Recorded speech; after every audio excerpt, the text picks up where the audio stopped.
제목이 시몬에서 베드로로 이렇게 정했습니다. 시몬, 우리가 이제 베드로로 알고 있는 원래 이름은 시몬이에요.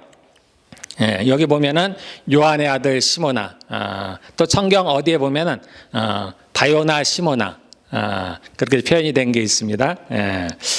요한의 아들 시몬, 바요나 시모나. 원래 바요나란 뜻이 요나의 아들이란 뜻이에요. 요한의 아들, 요나의 아들. 근데 여기는 지금 요한의 아들이라고 되어 있죠. 번역이 좀 잘못된 것 같은데 워낙 이게 많이 퍼져 있어요. 그래서 베드로의 아버지가 이렇게 요한으로 많이 알려져 있습니다만, 어쨌든 요한의 아들 시모나. 시몬은 옛날 이름이에요. 그런데 예수님께서 이 시몬의 이름을 베드로로 바꿔주셨습니다. 시몬이라는 뜻은 갈대라는 뜻입니다. 바람에 잘 흔들리는 갈대라는 뜻이고, 베드로는 반석보다는 좀 작은 돌멩이 정도로, 어쨌든 그런 돌이라는 뜻입니다. 예수님께서 베드로의 이름을 시몬에서 베드로로 바꾸셨습니다. 그래서 우리가 아는 대로 이 베드로는 예수님의 수제자이고, 이제 신약에 있어서 교회의 기초석이 됐던 특별한 사람으로 그렇게 알려지게 되었습니다. 지금의 상황을 보면은 어떤 상황이냐면, 예수님께서 죽으시고 부활하셨어요. 그리고서 제자들에게 부활하신 그날 한번 나타났습니다. 제자들이 있는 그 집안에 문을 꽁꽁 닫아뒀어요. 왜냐하면 그들의 이제 선생님이 되는 주가 되시는 예수님이 죽으셨죠. 그러니까 이제 이들도 위험을 느꼈기 때문에 함부로 돌아다니지 않고 한 집에서 방에 모여 있었습니다. 두려움에 문을 열지도 못하고 문을 꽁꽁 닫고 있었는데, 그때 이제 부활하신 예수님이 찾아오셨습니다. 그러고 나서 이제 8일이 지나서 다시 한번 그들 이제 제자들이 모인 한 번 더 찾아오셨습니다. 그리고 이제 시간이 꽤 흘렀어요. 얼마나 흘렀는지 모릅니다. 예수님께서 부활하시고 제자들에게 나타나셨지만은 이 베드로를 비롯한 이러한 제자들, 또 많은 제자들이 있었습니다. 그 제자들이 무엇을 할지를 몰랐어요. 비록 예수님이 죽으셨다가 살아났지만, 그래서 굉장한 기적을 봤지만 그들 스스로는 무엇을 해야 될지를 몰랐어요. 그래서 어찌할지를 몰라서 이 베드로를 비롯한 이 제자들이 베드로와 함께 다시 고기를 잡으러 갔어요. 예수님께서 죽으신 것은 이제 예루살렘이고, 저 북쪽에 베드로는 갈릴리 지방 출신입니다. 그래서 베드로와 그 제자들이 다시 옛날 그 집으로 돌아가서 이제 다시 어부가 돼서 일을 하고 있었습니다. 근데 이때 예수님께서 찾아오셨어요. 그리고서 예수님께서 하시는 말씀이, 그들이 밤새도록 함께 고기를 잡으려고 했는데 한 마리도 잡지 못했습니다. 그때 예수님께서 해변가에 오셔서 그들에게 얘기하기를 배 오른쪽에 그물을 던지라라고 말씀하셨어요. 그랬더니 정말로 많은 고기가 잡혔습니다. 그리고 그때 그들에게 말하는 이가 그들의 주님인 예수님인 것을 알았어요. 그들이 이제 배에서 내려오고, 예수님께서 그들을 위해서 불을 피우시고 떡과 물고기를 준비하셨습니다. 그리고 이제 그들 가운데서 이제 특별히 베드로에게 오늘 말씀하시는 장면이에요. 주님께서 베드로에게 3번을 말씀하시죠. 베드로야, 내가 이 사람들보다 나를 더 사랑하느냐? 그랬더니 베드로가 얘기를, 주님께서 아십니다. 내가 주님을 사랑하는 줄 주님께서 아십니다. 우리가 아는 대로 베드로는 굉장히 거친 사람입니다. 어부 출신이죠. 그야말로 무식하기도 하고 굉장히 거친 사람이에요. 그런데 지금의 베드로는 그렇지가 않아요. 굉장히 약해져 있습니다. 그래서 주님을 사랑한다고 감히 말도 못해요. 예전에는 주님을 위해서 내가 죽음을 무릅쓰고 내가 주님을 따르겠다고 했던 그러한 사람이었는데, 베드로가 지금은 많이 변했습니다. 왜냐하면 그 전에 특별한 사건이 있었죠. 그가 주님을 3번을 부인했던 그러한 사건이 있습니다. 그래서 예수님께서 베드로에게 똑같이 3번을 물으셨어요. 베드로야, 너가 이 사람들보다 나를 더 사랑하니?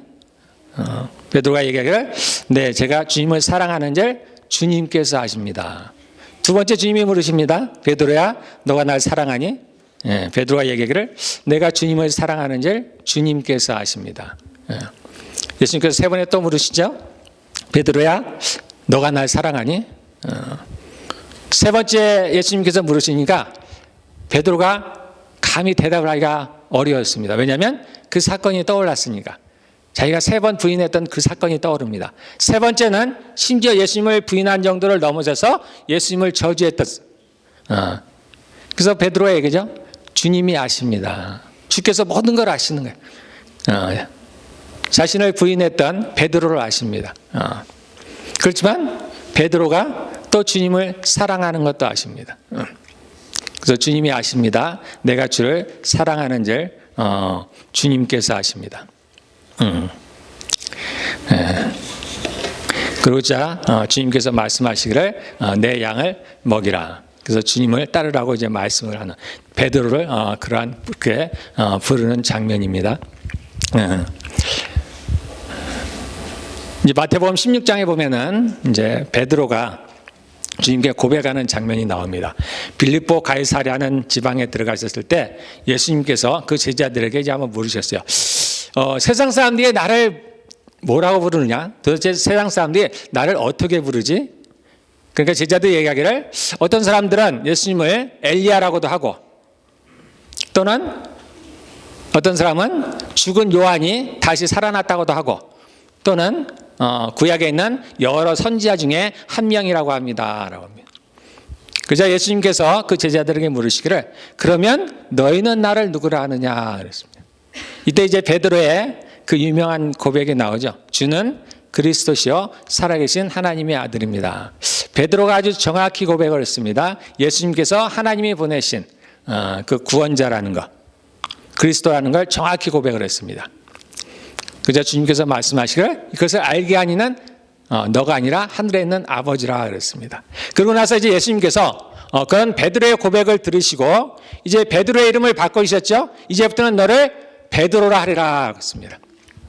그리고 이제 그 제자들에게 비로소 예수님께서 이 땅에 오신 목적을 말씀하시기 시작했습니다. 이제 대제사장들과 장로들과 바리새인들 이렇게 내가 잡혀서 그들에게 죽음을 당하고 내가 3일 만에 다시 살아날 거야 라는 것을 비로소 처음으로 이제 제자들에게 이 땅에 예수님께서 오신 목적을 그가 받은 사명을 처음으로 이제 얘기를 했습니다. 그러자 베드로가 뭐라고 얘기했습니까?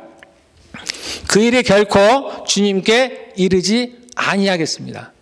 그러면 안 되십니다. 주님 그러면 안 되죠.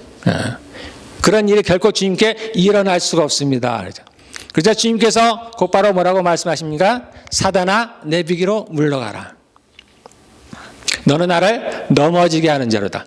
너가 하나님의 일을 생각지 않고 사람의 일을 생각하는구나. 방금 전에 이 베드로가 주님은 하나님의 아들이시며 그리스도라는 걸 정확하게 얘기했는데 그 잠시 후에 오래 지나지 않아서 그가 그 반대되는 행동을 하는 것을 볼 수가 있습니다. 그래서 주께서 말씀하시기를 베드로를 향해서 사단아 내 뒤로 물러가라 이렇게 말씀합니다. 또 이제 시간이 지나서 비로소 예수님께서 십자가에 달리실 때가 되었습니다. 그래서 제자들에게 이제 다시 한번 얘기를 합니다. 내가 이제 잡혀서 죽음을 당하고 그리고 내가 3일 만에 다시 살아날 거라는 것을 제자들에게 다시 얘기합니다. 그때 이제 베드로가 또 그런 말을 하죠. 근데 이제 주님 뭐라고 말씀하시냐면 그 말씀을 하시며 내가 이런 고난을 받을 텐데 너희들은 다 나를 버리고 도망갈 거야. 그자 그때도 베드로가 나섭니다. 주님, 모든 사람들이 주님을 버릴지라도 나는 결코 주님을 버리지 않을 것입니다. 나는 주님을 죽는 데까지 따라갈 것입니다. 그랬습니다. 그래서 주님이 말씀하시길 베드로야, 너가 오늘 밤 닭이 울기 전에 3번 나를 부인할 거야. 예수님께서 마침내 잡히시고 베드로는 예수님의 말씀대로 하루도 지나지 않았죠. 예수님이 잡히시던 그날 밤에 베드로는 다시 예수님을 3번 부인을 합니다. 그리고 마지막 3번째는 예수님을 부인한 정도가 아니라 예수님을 저주했던 그렇게 베드로가 그런 일을 하게 됩니다. 이런 것들을 통해서 하나님께서 우리에게 알려주시는 것은 우리의 힘으로는 아무것도 할 수 없다는 것을 알려줍니다. 이러한 베드로가 극적으로 변화를 맞이하는 때가 찾아옵니다.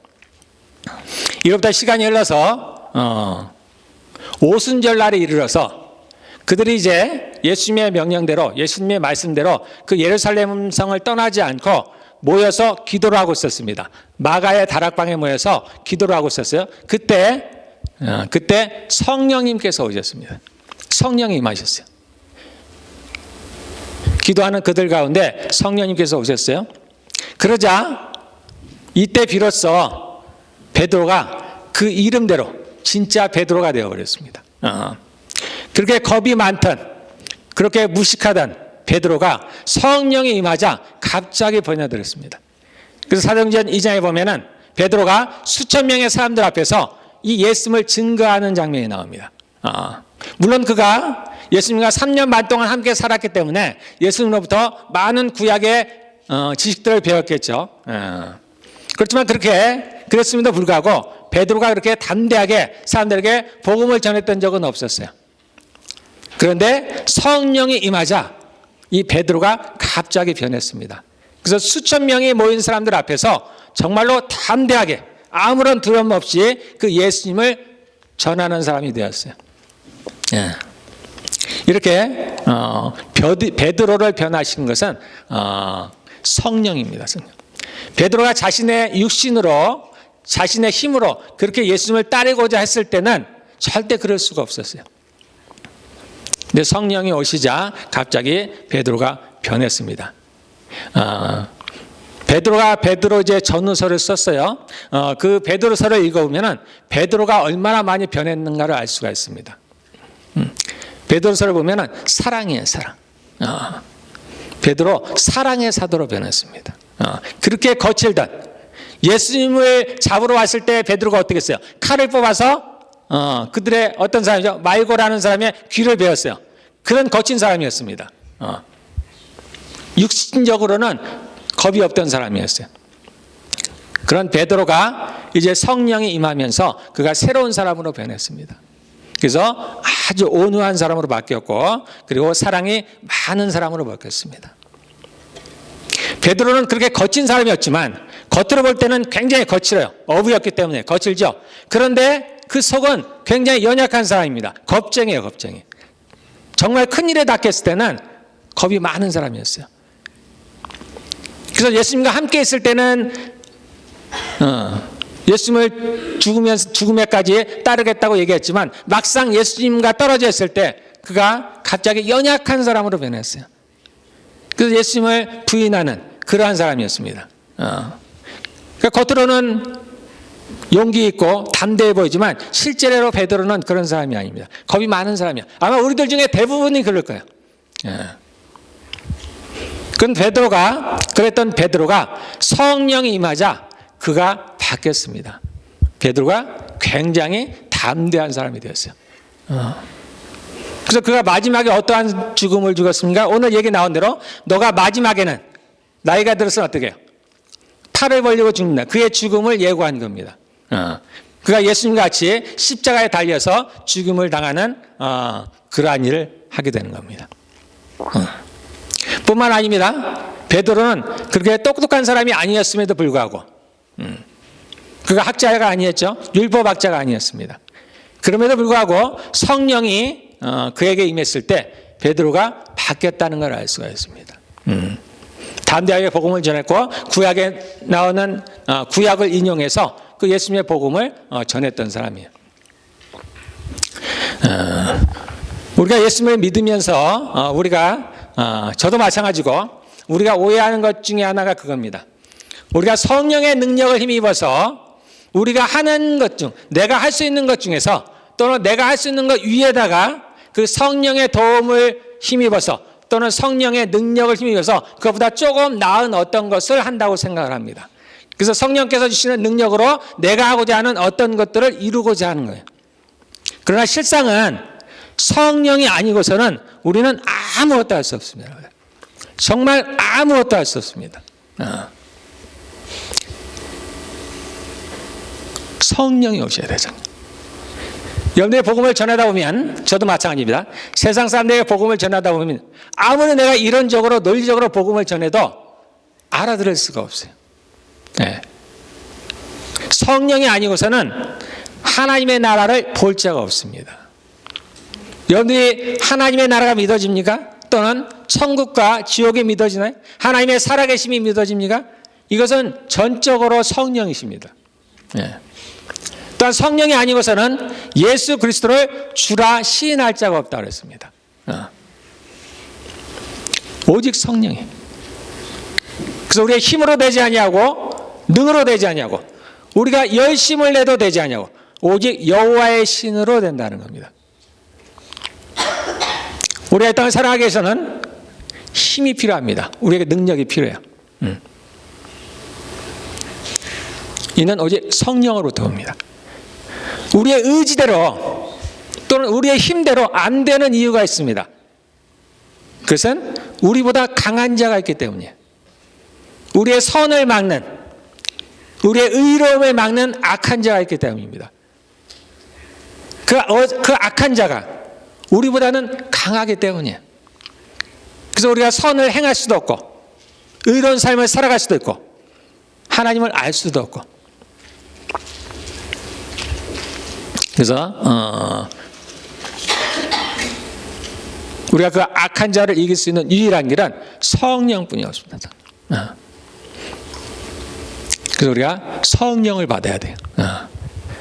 아직 예수님을 이제 처음 믿는 사람들은 성령이 오시기를 기도하셔야 돼요. 또한 예수님을 믿는 사람들조차도 매일매일 우리 안에 성령이 충만하기를 기도해야 됩니다. 그 성경에 나온 대로 너희는 성령의 충만을 받아. 성령을 소멸하지 말라. 내가 예수님을 믿었다고 끝이 아닙니다. 성령이 한 번 오시면 그걸로 끝이 아니에요. 성령이 소멸될 수도 있는 거예요. 그러므로 성경은 성령을 소멸하지 말라고 경고를 하고 있습니다. 반대로 성령의 충만함을 받으라는 겁니다. 오늘 주님께서 제게 말씀하시기를 내가 오늘 임할 것이라고 말씀하셨어요. 오늘 예배 가운데 또한 말씀 가운데 기도 가운데 내가 임할 것이라고 주님 제게 말씀하셨습니다. 오늘 성령이 저희 가운데 임할 줄을 믿습니다. 성령이 오셔야만 우리가 새 생명을 갈 수가 있습니다. 성령으로 나지 아니하고 하나님의 나라를 볼 수가 없습니다. 히브리서 9장 27절에 사람이 한 번 죽는 것은 정해진 것이요 그 후에는 심판이 있으리니 반드시 심판이 있습니다. 여러분들 모두가 성령을 받으시기를 원합니다. 이 믿음이 모든 사람의 것이 아니듯이 성령님도 더욱더 그러합니다. 성령님은 우리가 초청을 해야 돼요. 여러분들. 그분이 내 안에 오시기를 기도해야 됩니다. 이 시간 우리가 함께 기도하기를 바라겠습니다. 여러분 한번 눈을 한번 감아 보시겠습니까?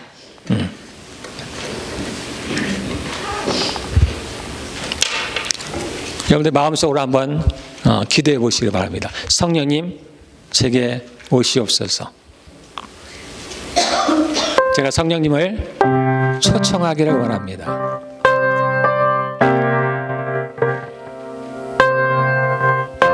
거룩하신 성령님 이 시간 저희 가운데 임하시기를 원합니다.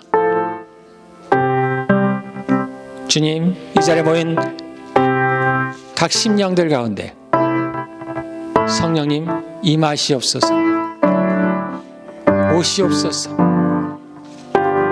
저희들의 눈을 열어주십시오. 저희들의 귀를 열어주시고 하나님 저희들의 마음을 열어주시옵소서. 살아계신 하나님을 알게 하시기를 원합니다. 살아계신 하나님을 만나기를 원합니다. 주님 저희들에게 생명을 주시기를 원합니다. 오직 주의 성령으로 저희들을 충만케 하시기를 원합니다. 주님 이 시간 기도하오니 임하시옵소서. 여기 있는 모든 주의 사랑하는 자녀들 가운데 주의 백성들 가운데 성령님 임하시옵소서.